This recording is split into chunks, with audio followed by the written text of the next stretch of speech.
Olá, eu sou Roberta Fernandes, sou diretora de Comunicação, Cultura e Diversidade do CESA, e essa é a temporada do Pernambuco Avança, no podcast da Anshan Brasil, uma iniciativa que visa debater sobre o desenvolvimento do Estado, abordando o pilar de formação de mão de obra no setor de TI e de inovação.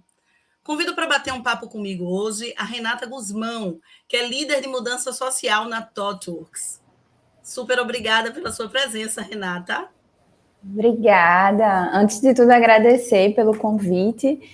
Eu acho que é sempre muito bom quando a gente tem a oportunidade de falar sobre temas como diversidade e inclusão, responsabilidade social, né, de empresas. Então, muito obrigada aí por poder vir aqui dialogar com vocês.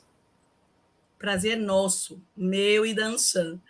Sejam todas as pessoas que estão nesse podcast muitíssimo bem-vindas com o tema diversidade no setor de TI e inovação. Então, para começar essa nossa conversa, Renata, eu queria começar contando um caso particular que aconteceu aqui na minha casa. Você vai perceber ao longo desse podcast, você e todas essas pessoas que estão aqui, que eu gosto muito de contar causa, né? Então, eu tenho 2 filhos. Eu tenho um de 10 anos, que até o momento se reconhece como menino, e uma de 12, que se reconhece como meninas. Né? Todos os dois foram criados em um ambiente de tecnologia. Eu sempre trabalhei no CESA, né? Na verdade, trabalho no CESA há 23 anos. Então, eles nasceram sempre estimulados, né, por natureza, para o mundo de tecnologia. Eu nunca fiz distinção. Eu sempre fiz todos gostarem, né, da temática de matemática, como a gente diz, brincar de Lego, mas parece que, na verdade, é uma tendência natural da engenharia de não acolher tantas mulheres. Vou te dizer por quê. Esse final de semana, a minha filha de 12 me surpreendeu dizendo o seguinte: mãe, acho que eu vou para a área de tecnologia, mas eu vou fazer design. Porque, assim, ciências da computação, né, talvez não seja muito para a mulher. E aí, por que eu estou trazendo esse tema logo na entrada para provocar, né? Porque eu confesso que fiquei muito assustada, Renata. Como é que num lar, né, que a gente fala tanto de todas as possibilidades e que mulher pode tudo, eu venho com um momento de uma geração Z falando sobre isso, né? E aí, por que eu trouxe isso, né, também para essa abertura? Tem um estudo da KPMG que diz que de cada 5 profissionais de TI, apenas um é mulher. E talvez isso traga o tom muito do nosso podcast. Não é sobre mulheres em TI, mas é sobre diversidade. Esse ponto eu trago justamente para ilustrar essa temática. Eu queria trazer essa conversa para uma visão, obviamente, mais ampla, Renata, de onde esse conceito de diversidade e inclusão ele permeia todas as camadas, né? A gente fala aqui sobre aspectos comportamentais, como orientação sexual, política, religiosa. Nós falamos sobre os aspectos físicos, de gênero, de idade, de limitações biológicas.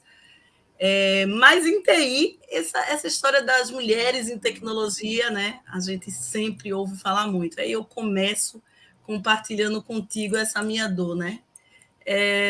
Qual a perspectiva de mercado da diversidade nos próximos anos, entendendo que lares como o meu podem não ser exceções, podem ser regras, né? E o que é que a gente está fazendo de tão errado? Ou se a gente está fazendo alguma coisa errada. Aí eu queria te conhecer mais, Renata, trazendo logo para essa discussão essa temática. E aí, minha casa é uma exceção? O que é que você tem sentido na TW? Enfim, conta para mim. Tá, então eu vou começar falando também, me apresentando, né, qual é o que é esse papel de líder de transformação social. Na ThoughtWorks existe um compromisso desde sempre, assim, desde a concepção da empresa, com assuntos sociais e entendendo que a tecnologia e vários setores, né, de indústria, eles estão de acordo, assim, eles são feitos por pessoas, né? E, querendo ou não, essas pessoas trazem consigo suas histórias, suas experiências,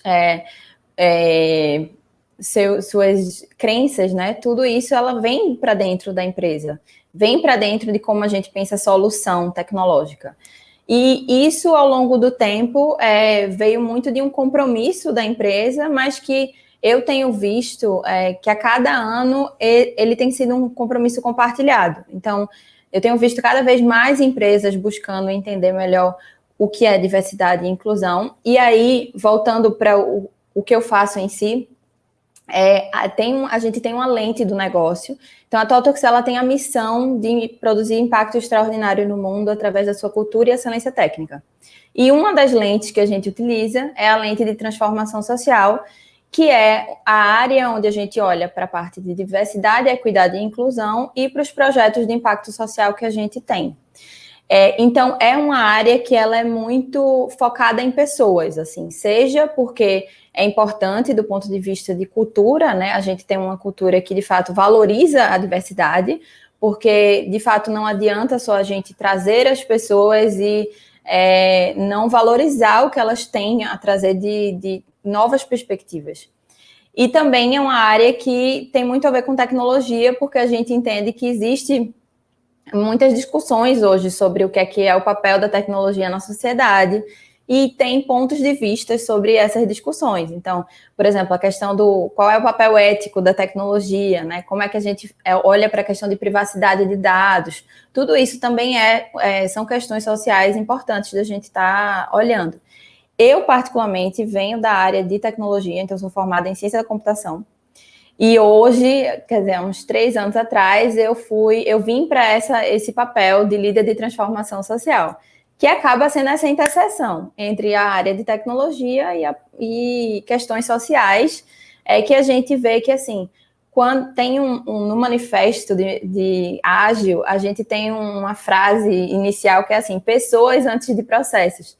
Então, é algo que a gente usa muito, assim, de olhar para as pessoas com o que elas têm a trazer, sabendo que elas vão estar trazendo perspectivas diferentes e a gente vai ter que ter um ecossistema onde esses diálogos aconteçam, onde essas diferentes perspectivas elas consigam se complementar para a gente construir algo novo, melhor, e que, de fato, seja bom também para o usuário final, né? Para quem está consumindo, muitas vezes. Dei aí uma explicação grande, mas, enfim. Não, deu para entender muitíssimo, né? E assim, eu tenho um respeito gigante pela TW, por todo o processo que vocês têm anterior nessa jornada. Nós, no César, estamos começando muito fortemente isso há 3 anos. Eu, diferente de você, não sou da área de TI, né? Minha formação inicial é em jornalismo, depois mestrado em propaganda, marketing, mas assumi esse desafio justamente por entender que isso é um trabalho de cultura organizacional. E aí a minha diretoria trata disso, né? Então, assim, ouvir você falar que é da área de ciências da computação, tem um calorzinho no coração, porque entendo que é uma discussão que eu queria trazer também para a gente pensar, é muito geracional, né, Renata? O trabalho de inclusão e de diversidade, ou seja, ele é geracional, e a geração que está chegando, eu em especial, mulher preta de 47 anos, sou de uma geração diferente da sua, da minha filha, ou seja, hoje no mercado a gente tem pelo menos 5, eu digo, lá no César em especial temos 5 gerações convivendo em conjunto. E aí, quando eu coloco isso, eu trago para a discussão essa perspectiva que você me colocou. Não dá para que um baby boomers, né, que é o meu CEO, pense igual ao menino da geração Z ou alfa, que é o meu aluno que está chegando da escola. E aí, ponderar esse repertório, que é o que você está falando sobre mudança social, tem muito da nossa conversa. As empresas precisam entender que inclusão e diversidade não é mais um assunto para a gente simplesmente discutir naquela camada inicial. Ela é um assunto cada vez mais levado para a estratégia da organização. Essa geração que está entrando, ela não tolera mais uma empresa não inclusiva e não diversa. Não tolera mais uma empresa que não respeita as diferenças e as particularidades de cada um, que você falou do repertório, né? Então, nesse ponto, eu sou muitíssimo alinhado com você. Né? Respondendo à pergunta que eu tinha feito, eu acho que a perspectiva ela vai muito além do mercado exclusivamente de TI, mas é uma discussão para qualquer outra organização que quer estar no mercado nos próximos 10, 20, 30, 50 anos. É uma geração que está chegando muito mais consciente. Não sei se você percebe isso também, uma geração mais orientada a propósito, muito mais, que dá muito mais valor a inclusão e a diversidade. Você percebe isso, Renata, na TW? Como é que você acha disso? Faz sentido para você? Faz sentido. Eu tenho visto, eu acho que isso é uma demanda das pessoas, né? Isso tem vindo de muitos movimentos sociais e que tem repercutido no mundo inteiro. As pessoas estão mais preocupadas em entender melhor como é produzido as coisas que elas consomem, quais são as empresas que de fato têm um compromisso. A gente está num momento também onde existe muitos cientistas têm apontado a questão das mudanças climáticas. Então a gente sabe que isso vai ter um impacto. Isso demanda responsabilidade de muita gente. Então eu acho que existe uma demanda das pessoas em as empresas começarem a ser mais responsáveis sobre a maneira que elas produzem as coisas e como elas, de fato, valorizam, né? Quem está consumindo, muitas vezes, se sentir também representado dentro daqueles espaços, daquele produto. Então, eu acho que eu vejo isso muito mais forte hoje. Quando eu entrei na Totox, por exemplo, era um trabalho que a gente fazia um pouco mais solitário. E hoje eu tenho visto muito mais empresas querendo entender melhor. Dentro da Totox, a gente já está trabalhando com isso há um tempo, a gente vê muito ganho, assim, é muito diferente quando a gente tem um time de diversidade, onde a gente consegue ter uma dinâmica inclusiva dentro daquele time, porque não é só ter diversidade, mas trabalhar para garantir inclusão, e a maneira que a gente trabalha junto e que a gente pensa numa solução.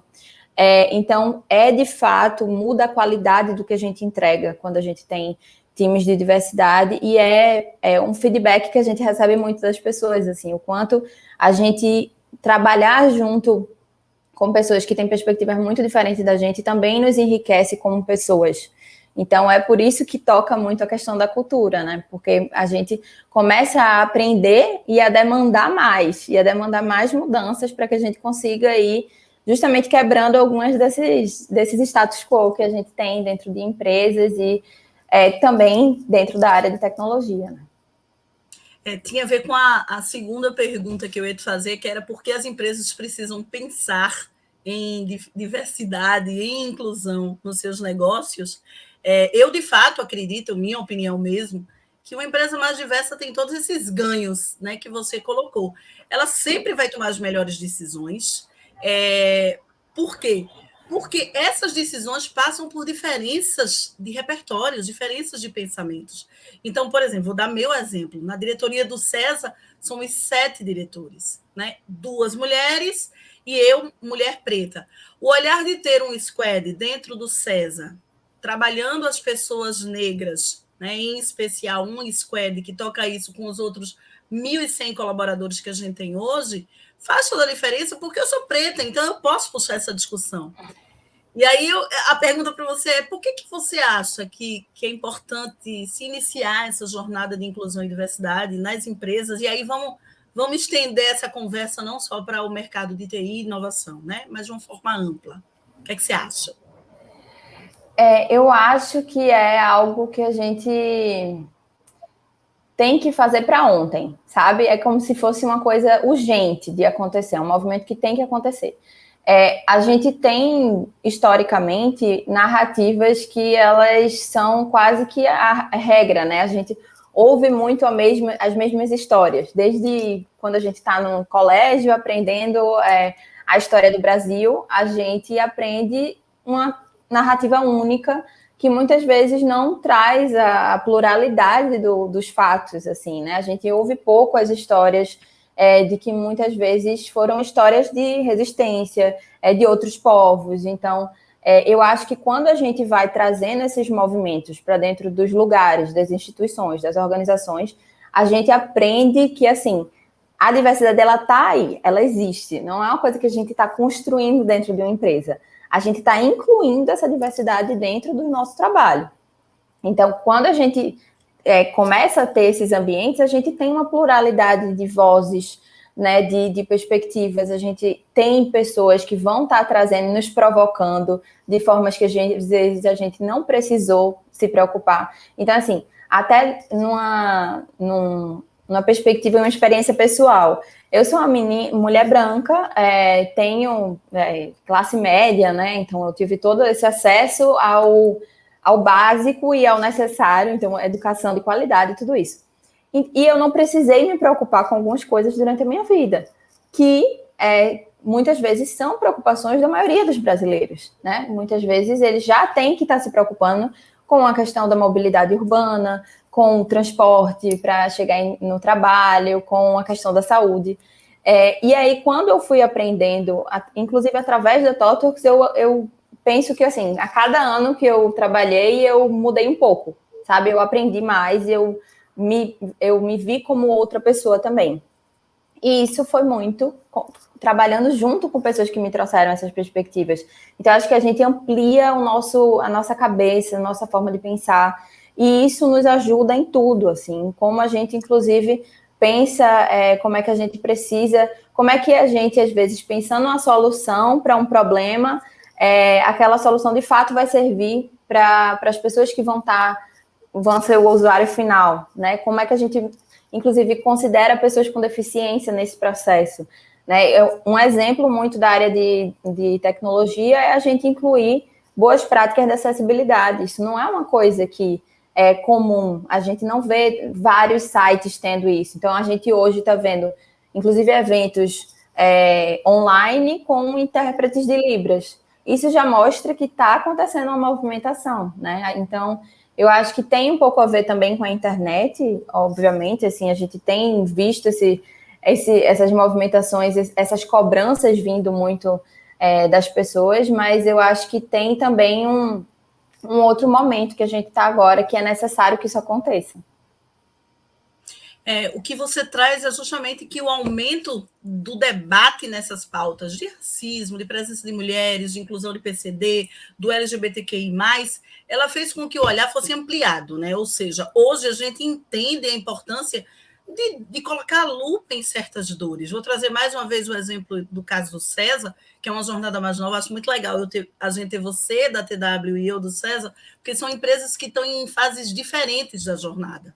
Né? E aí dá para que a pessoa que está aqui conversando com a gente nesse podcast entenda que a jornada é possível para qualquer nível de organização. Né? E aí nós hoje temos 5 squads, né, no César, ou seja, a gente parou para entender qual que era a dor que a gente tinha nesses 1.100 funcionários e se ampliar para os alunos da César School, esse número chega a 4.000. A pauta ela é discutida em conjunto com os alunos, né? A gente envolve a César School nisso, e a gente percebeu que existia uma jornada muito grande e escolheu 5 caminhos, né? O caminho dos negros, das mulheres em tecnologia, do PCD, LGBTQI+, e a sinergia de gerações, né? Como eu disse, a gente tem uma variação enorme de gerações convivendo em conjunto.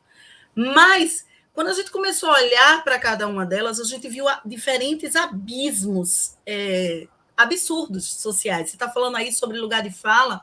Eu costumo dizer nos debates que eu participo de pessoas pretas que, por exemplo, lugar de fala, apesar de ser mulher e preta, eu não tenho muito, porque assim como você, eu cresci numa classe média, né, em Recife, estudei em escolas muito boas, eu tive inglês, eu tive francês, espanhol, ou seja, eu tive toda a oportunidade. Eu estudei em escola privada também, fiz a escolha que quis, estudei na faculdade que eu quis, tinha possibilidade, né? Não faltou comida em casa, não faltou, não teve um clima hostil na minha casa, minha mãe não foi violentada. Então, quando você começa a olhar vou dar essa pauta de pretos, que é o squad que eu participo muito de perto, e você percebe que de 1.000 colaboradores, só 48 são pretos, e que desses, só 6 estão em cargos de chefia, incluindo eu, a gente consegue dizer assim, nossa, a gente tem que mudar essa realidade. E isso só é possível quando a gente começa efetivamente a entrar na jornada, né, Renata?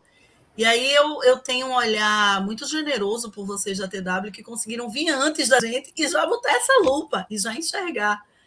E aí a outra pergunta tinha muito a ver com essa fala minha, porque é o que motiva hoje as empresas e as academias investirem em diversidade, porque precisa ser um investimento. E aqui a gente está conversando com empresas de grande porte, médio porte, pequeno porte, né? A Anshan tem um nível enorme, né, muito legal de empresas conveniadas. E aí eu queria te ouvir. O que é que deve, o que motiva hoje as empresas a investirem em, de fato, diversidade? O que é que leva? O que é importante? O que você acha sobre isso? Conta aí para a gente. Eu acho que um primeiro ponto que é importante é que muitas empresas têm visto quanto o valor que a diversidade traz para o ambiente de trabalho, inicialmente, é o primeiro impacto. Assim. Então, por exemplo, a gente fez algumas movimentações na Totox muito estratégicas em fazer um evento de recrutamento expresso para pessoas negras em 2018, e a gente teve um aumento, um salto na quantidade de pessoas. E isso trouxe muitos desafios que a gente muitas vezes não sabia que ia acontecer, e é para ser, e assim, e é bom que seja assim, porque se a gente espera para a gente dizer assim, nossa empresa ela precisa estar pronta para receber esses grupos, esse momento não chega. A gente tem que aprender junto e fazendo junto com as pessoas. Inclusive, isso pode até ser ruim, porque você pode projetar que as dificuldades, as questões vão ser umas e, na verdade, elas vão ser outras. Então, a gente fez esse processo de ser muito intencional. Acho que a primeira coisa que precisa de muita intencionalidade quando a gente quer trazer diversidade para os ambientes de trabalho. Eu tenho visto que as empresas elas estão começando a entender que isso faz a diferença nos ambientes de trabalho, em como a gente interage uns com os outros.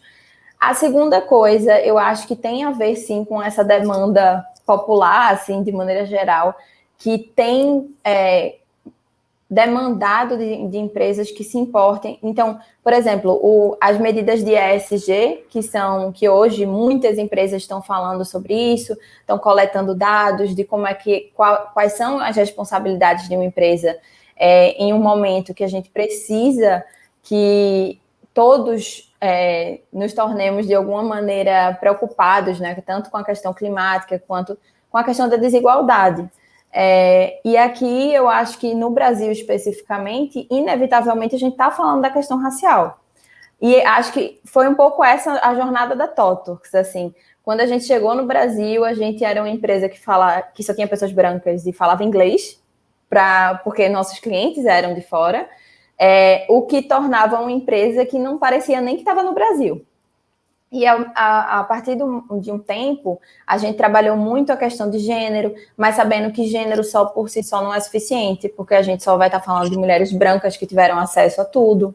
Então, quando a gente começou a ver que tinha que ser nosso foco, focar em pessoas negras, a gente começou a ter uma estratégia para isso que passava por todas as partes da empresa. Então, todos os times da empresa tinham ações, iniciativas ligadas à inclusão de pessoas negras, seja do time de marketing, de recrutamento, todos. Então, isso tem que ser uma coisa que a gente consiga fazer várias ações em paralelo para a gente conseguir trazer e valorizar. E aí, por isso, a gente consegue ter resultados muito melhores também, né, do ponto de vista de como a gente garante que a qualidade daquilo que a gente produz. Eu acho que é uma necessidade que, assim, as empresas elas estão começando nessa jornada. A gente tem alguns aprendizados ao longo do caminho. A Totox, com certeza, não é uma empresa perfeita e que, né, a gente não consegue criar um ecossistema totalmente diferente, porque quando as pessoas estão fora do trabalho, elas também estão vivenciando todas aquelas situações. Então, a gente trabalha e se esforça para melhorar e para ter um ambiente de trabalho onde a gente rejeite discriminação, onde a gente trabalhe a questão dos viéses inconscientes, onde a gente seja ativo sobre isso, porque eu acho que o principal é isso, a gente entender que a gente precisa ser ativo, não é só a gente olhar para um lugar de passividade e achar que aquilo vai se resolver sem que a gente esteja ali participando do processo. E aí, esse processo eu acho que conta com todo mundo, ainda que... O que você está falando é muito sobre o que a gente vem discutindo relacionado a pacto de equidade racial, por exemplo. Só é possível se formos juntos, de fato. E, para isso, a gente precisa de um trabalho educacional. Né? E aí, eu, de fato, trago esse ponto da educação, porque, como eu disse, a gente está falando para vários perfis de empresa. E, às vezes, as empresas acham que é importante investir budget ou recurso para isso, quando, na verdade, o trabalho pode ser exclusivamente educacional. E, para isso, a gente conta com o apoio de várias organizações. A ONU tem vários treinamentos, no caso, por exemplo, de viés inconscientes. Quem se torna signatário, por exemplo, como é o caso do César, da ONU Mulher, você tem direito a uma série de treinamentos que não necessariamente é um investimento, aliás, não tem um investimento financeiro. E aí você falou um negócio bem interessante, que é a vontade de fazer, né? E aí eu acho que a gente está conversando aqui, está chegando a um balizador comum de que o trabalho de inclusão e diversidade, ele precisa ser estruturado muito mais pela vontade de fazer. E aí as KPIs institucionais, por exemplo, no caso do SESI, a gente já usa há 3 anos sistemas de mensuração e KPIs nessas áreas, né? Muito mais porque já tínhamos o sistema B, né? Então a gente já tem muitas KPIs voltadas a isso, então o ESG, o S, entra muito em inclusão e diversidade, você sabe disso, mas a discussão é muito além disso. É fazer com que a empresa bote o olhar, bote essa lente. Né? A gente, no final do ano passado, a gente iniciou esse trabalho e a gente, por exemplo, caso real, deu um livro de Djamila Ribeiro, aquele pequeno manual antirracista, para cada um dos colaboradores, para que as pessoas entendam que não basta se posicionar numa função de eu não sou racista. Não, você precisa ser antirracista.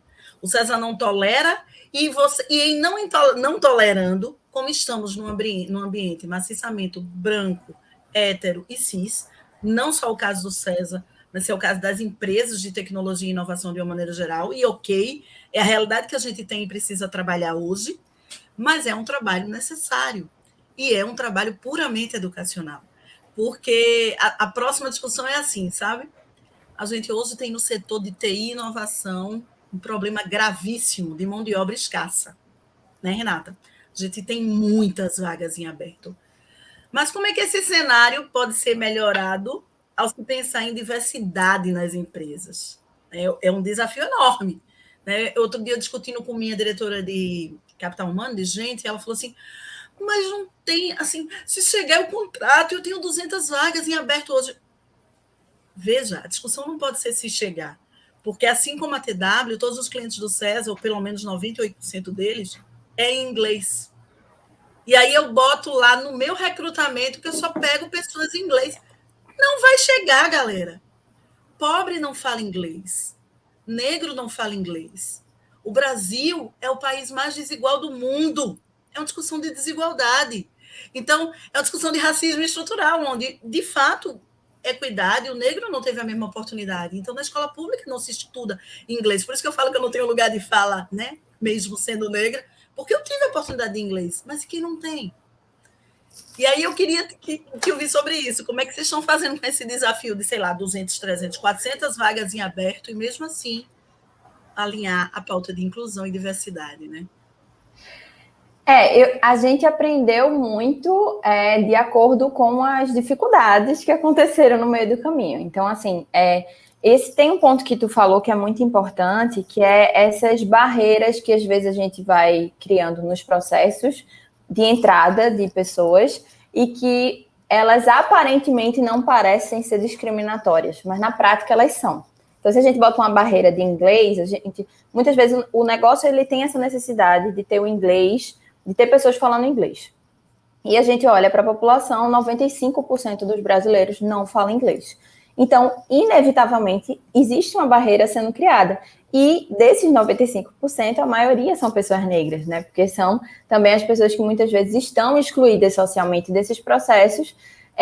Então, inevitavelmente, existe ali um filtro que está sendo criado e que vai dificultar com que a gente consiga trazer essas pessoas.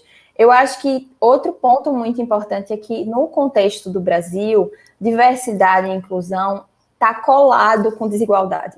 Então, isso é muito importante. Então, todas as vezes que uma empresa pensa assim, como é que eu posso ser mais inclusiva? Tem que olhar para os dados ligados à desigualdade. Como é o acesso das pessoas ao básico? Quais são as regiões onde existe... Quais são as dificuldades dessas pessoas nessas regiões? Então, esses são pontos que a gente tem que sempre estar atento para a gente entender como a empresa pode lidar com isso. E aí eu vou dar um exemplo de algo que aconteceu na TOTWORKS. A gente tem muitos clientes também que falam inglês e a gente, durante muito tempo, exigiu o inglês. Inclusive porque um dos nossos treinamentos de início de carreira, ele é um treinamento global, assim, ele é um treinamento que acontece com pessoas de vários países, que se chama ThoughtWorks University. É como uma faculdade corporativa. Você falou do processo de onboard mesmo, o onboard já é excludente no sentido de ser em inglês, né? Mais do que um onboarding, é um treinamento mesmo, assim, de 1 mês e meio, que a gente faz e que tem vários aspectos, seja técnicos de consultoria e de cultura da empresa. E esse é um treinamento de acelerar o crescimento das pessoas dentro da empresa. Só que por ser um treinamento global e que a gente entende sendo global, porque existe a experiência de você aprender com pessoas de outros países. Mas no contexto do Brasil, a gente estava criando uma barreira altíssima. E aí, a partir do ano passado, a gente começou a fazer esse mesmo treinamento todo em português. Isso foi uma coisa inédita para nós, porque era um desejo antigo, mas que a gente ainda não estava conseguindo priorizar. Porque tem isso também, assim, os desejos, eles são muitos, né? Mas a gente precisa trazer eles para ação e priorização. E aí, quando a gente fez esse processo de tradução de todo esse treinamento, a gente começou a colocar targets específicos de diversidade.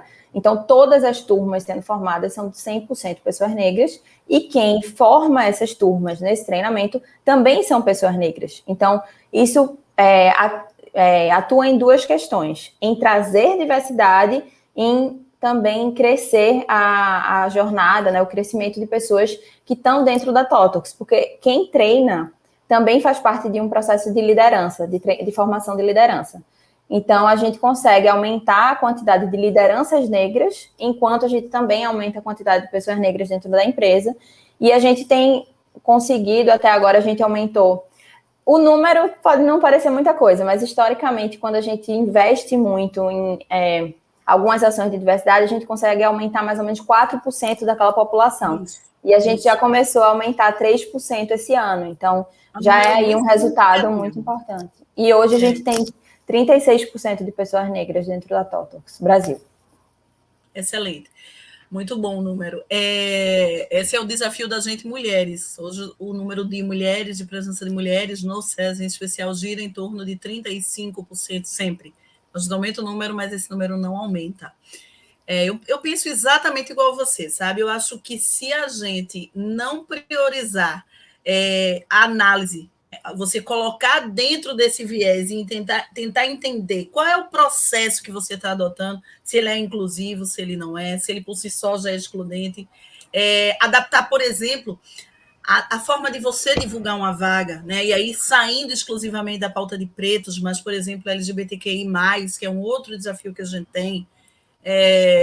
Por que não chamar pessoas desenvolvedoras, um exemplo, né? Coisas mínimas e boas práticas que a gente pode e deve ter a partir de um olhar muito mais consciente e consistente em todo o processo que a gente faz, né? Desde o onboard a toda a entrada nessa divulgação de vagas e em todo o processo. Eu achei esse olhar bem interessante que você trouxe. Eu acho que esse é o desafio da gente, é tentar equilibrar esse número absurdo de vagas, mas aí a gente trazendo para um olhar mais inclusivo e mais diverso. Aí tem uma outra... Fala, tá tranquilo. E é só adicionar que, assim, uma coisa que a gente vê muito já na prática é que o fato da gente estar tendo mais desenvolvedoras, mulheres negras, inclusive, porque a gente tem targets de raça e gênero dentro desse treinamento que eu coloquei, é que a gente tem muitas mulheres sendo novas referências na área de tecnologia. Eu acho que isso vale para várias indústrias, né? Que aquelas pessoas não precisam, quase que sempre que a gente convida pessoas de grupos de diversidade, é quase que sempre para falar sobre diversidade. E o quanto muda, né? A gente ter uma mulher negra falando, sendo referência técnica na indústria de tecnologia, falando num evento para milhares, e que muitas vezes vão pautar questões do tipo como alguns algoritmos ou inteligência artificial têm sido uma ferramenta também de ampliar discriminações. Então, isso são mudanças que vêm no todo, né? Que não são só sobre a gente olhar para, vamos ter ambientes diversos, vamos, e como é que essas pessoas também vão ter ali uma alavanca de crescimento, uma oportunidade que, de fato, às vezes não veio, né, durante a vida, e como é que a gente também pode fazer essas mudanças. Eu acho que vem muito desse olhar de ter coragem de combater algumas coisas que já estão ali pré-figuradas historicamente e a gente começar a ter ações de mudança. É verdade. A gente tem um dado que 95%, dado recente, recente não, 2020, né? Não é recente em tecnologia, mas que 95% dos colaboradores de TI, 95%, são brancos. E 75% deles são homens. Dentre essas empresas listadas, apenas 5% têm CEO mulheres. Ou seja, a gente já vai para outro viés, né, que é o início da nossa discussão. Não há oportunidade de chegar neste lugar porque não teve uma jornada. E aí uma discussão muito interessante que eu tenho trazido nos fóruns que eu participo é o seguinte: ao invés de trabalhos como o da ThoughtWorks, de levar essa liderança, e de levar, e de fazer, e de formar, existe uma política e uma prática muito, muito complicada hoje em dia. Eu tenho discutido isso muito, que é a quantidade de hunting, né, de headhunters, no LinkedIn, querendo tirar esses profissionais negros das outras indústrias. Eu digo isso por mim. Então, ao invés de eu formar uma executiva, uma diretora preta, eu vou e lá no César tem uma. Deixa eu oferecer aqui um dinheiro para ela sair do César. Você percebe essa política, né? É uma coisa muito maluca, mas é real. Fato real, de uma mulher preta falando para você. Eu tenho dito assim: olha, gente, vão formar suas próprias mulheres pretas e vão levar elas para serem diretores e CEO. Né? Então, a pergunta, trazendo mais para a realidade de Pernambuco, eu queria que você me contasse qual o impacto que esse tema, que você acredita, e aí é sua opinião mesmo, pessoal, que esse tema pode ter no desenvolvimento de Pernambuco em especial, trazendo para a realidade do PE Avança, né? Como é que você entende isso em Pernambuco, né? E aí já complementando um lugar que a gente sabe que é extremamente desigual, né? Enfim, a gente vê no período pandêmico esse negócio só piorou. Eu tenho uma pesquisa que a gente está fazendo agora com o Núcleo de Gestão do Porto Digital, que a pandemia impactou aproximadamente em 59% da renda, muito diretamente dos nordestinos e Pernambuco dentro dele também. Então, aí, qual é teu olhar? Como é que esse cenário, voltando para Pernambuco, o que é que a gente pode contribuir de alguma forma? Já digo que eu sou bem bairrista, tá? Então eu sou daquelas pernambucanas chata que defende Pernambuco de todo jeito. Melhor estado em linha reta na América Latina, vale se dizer, né? Exatamente. E eu acho que, assim, quando se fala em, por exemplo, até esse debate que a gente falou, né? Como desigualdade tem a ver com diversidade, e quando a gente está falando de uma coisa, inevitavelmente a gente está falando da outra. No Nordeste, de maneira geral, a gente tem aí 70% da população quase que se autodeclara parda ou preta. E Pernambuco é um pouco mais de 60%. Então, a gente tem uma diversidade muito grande no Nordeste, de maneira geral, especialmente em Pernambuco, e a gente tem também uma região que é muito desigual, né? Então, a gente vai estar enfrentando muitas vezes algumas barreiras de exclusão sistemática que essas pessoas, que nem todo mundo vai ter acesso. Então, aqui nem todo mundo vai estar falando inglês, aqui nem todo mundo vai ter acesso, às vezes, a um curso de universidade, né? Porque a universidade também não é sonho. Muitas pessoas não vão encarar a universidade como uma possibilidade dentro da vida delas. Então, o que a gente tem visto, a gente fez há uns anos atrás um mapeamento em relação a instituições de ensino versus diversidade, considerando especialmente diversidade e qualidade. A gente viu que institutos técnicos, muitas vezes, são lugares onde conseguem formar pessoas, e essas pessoas... E é um pouco mais acessível, né? E muitas vezes são lugares onde a gente pode ser super intencional. Então, eu acho que tem algumas coisas que as empresas precisam começar a ir entendendo, que quando a gente quer ser muito intencional em trazer diversidade, a gente precisa, muitas vezes, adaptar algumas coisas. Então, por exemplo, a gente aprendeu isso com aquela experiência do recrutamento expresso. A gente precisava se comunicar com as pessoas que a gente queria trazer, a gente precisava ter parcerias. Uma das nossas parcerias foi a Preta Lab, que é uma instituição que faz esse processo de inclusão de pessoas negras dentro da área de tecnologia. e a gente fez um evento só de palestrantes negras apresentando temas de tecnologia. Então, a gente tem que se aproximar dessas pessoas e tornar aquilo possível. A gente tem casos de pessoas que a gente já tentou trazer, inclusive, para a área, para TOTWORKS, e que elas demoraram 6 meses para aplicar, porque elas achavam que era inalcançável, que aquela empresa, eu vou ter que falar inglês, mesmo a gente já não precisando do inglês para entrar. Então, é um processo que a gente tem, muitas vezes, que adaptar para a gente conseguir trazer, e eu acho que Pernambuco, especialmente, é um lugar muito rico para isso, para a gente conseguir ter essas experiências, a gente conseguir entender quais são os mecanismos o que é que de fato a gente procura nas pessoas, assim, o que é o super importante e o que é que a gente consegue formar dentro. E por que a gente não traz pessoas que estão fora do mercado? Porque a gente está disputando quem está dentro, muitas vezes não vai ser um processo de mudança total. Muitas vezes a gente tem que estar trazendo as pessoas que não tiveram essas oportunidades, que vão estar ali, que muitas vezes não, por questões da vida, né, e essas barreiras que excluem muita gente, não vão estar conseguindo vir até nós. Então, a gente tem que ser um pouco ativo e ir atrás também, né, e se aproximar dessas pessoas. Então, acho que Pernambuco tem um grande potencial nisso, e a gente precisa ser ativo e intencional em relação a como a gente faz para ir adaptando alguns desses processos, flexibilizando a entrada, deixando as empresas mais acessíveis também. A gente já está caminhando aí para os minutos finais, Renata. Eu vou concluir a minha fala com um entendimento que eu tenho sobre esse trabalho de inclusão e diversidade de uma maneira geral, e em especial no caso de Pernambuco.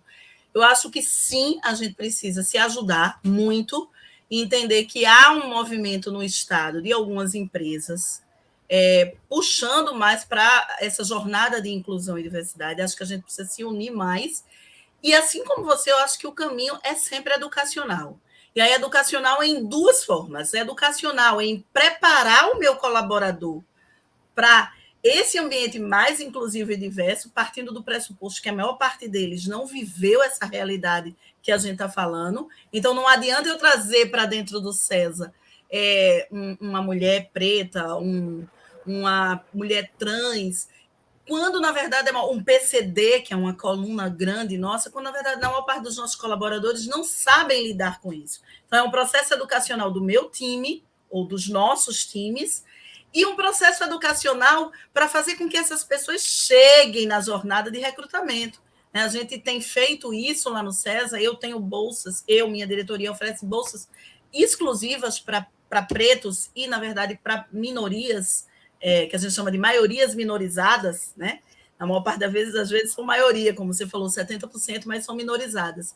Então, a gente está oferecendo bolsas na graduação exclusiva da CESA School, exclusiva para pessoas pretas, exclusiva para mulheres, exclusiva para PCD, que é para fazer com que, ao final dessa jornada de 4 anos de graduação ou de cursos menores, como é o caso com o projeto que a gente tem com a Cícero Dias, com a Escola do Porto Digital, com o EREM. Então, fazer com que essas pessoas cheguem mais rápido e aí a jornada seja mais inclusiva, né, do ponto de vista de diversidade. Aí eu queria ouvir só a tua palavra final, porque eu acho que sim, o caminho é sempre educativo, educacional, nesses 2 pilares. E eu queria te ouvir, porque a gente já está passando um pouquinho do tempo para você fazer uma finalização. Conversaria o tempo inteiro contigo, mas temos horas.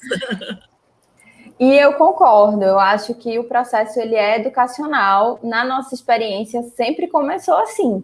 A gente trazia discussões, a gente fez um treinamento com a instituição chamada Afroeducação, em 2015, e as provocações que foram trazidas fizeram a gente se engajar num processo. Então, muitas vezes são a partir de um aprendizado a gente vai entendendo, né, como a gente pode fazer diferente.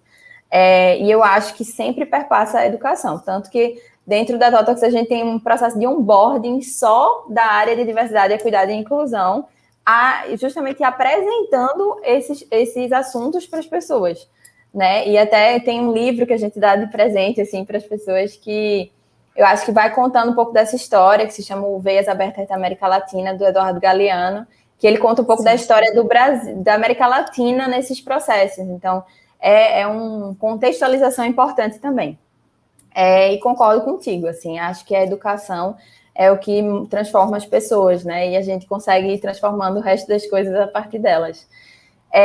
Então, acho que, para finalizar, queria muito agradecer por estar aqui hoje, pelo convite, por poder compartilhar um pouco da nossa experiência dentro da ThoughtWorks, que eu acho que são processos que eu, conversando com várias empresas, inclusive de setores muito diferentes, eu acho que são jornadas que acabam tendo muitas convergências assim ao longo do tempo.